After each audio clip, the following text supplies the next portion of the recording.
बचपन से लेके जानी बनने तक की कहानी। तो हमारा जो स्कूल था उसमें कच्ची पक्की वाला मिजाज। वो जब तक अबू थे ना 2000 तक, तब तक उन्हें नहीं पता था, मुझे भी नहीं पता था कि मैं क्या करूँ। तो फिर सर मैंने एक बट और भट्टी मूवी बनाई।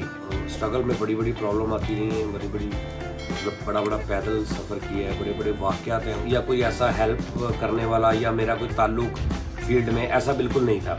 आप ये देख रहे हैं, अभी पैसे भी नहीं होते थे। जब मैंने मतलब एक मुकाम मुझे अल्लाह ने दे दिया, तो फिर मैंने सोचा कि मेरा ख्याल को 200-300 लोग साथ साथ जुड़े हो। मेरे मुंह से निकल गया कि यार आप कल आ जाइए 12 बजे, आप कल 12 बजे आ जाना, आप मेरे से ले लेना आटा। तो जब चले गए तो बाद में मैंने सोचा कि यार मैं मतलब 400-500 थैला ना मुझे पता कहाँ से मिलता है, क्या चक्कर है। और कल 12 बजे सुबह मैं तो उठता 3 बजे। अब नौजवान हो बंदा और बेरोज़गार हो, मेरे पास ना पैसे थे, ना पैसे होते थे, ना कोई कपड़े अच्छे होते थे, ना कोई मोबाइल था।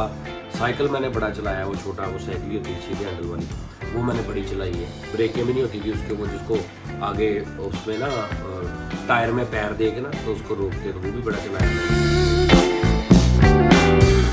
जानी, बच्चों और बड़ों के दिल की आवाज, एक ऐसा हीरो जिसने बदल दी अपनी और दूसरों की जिंदगी।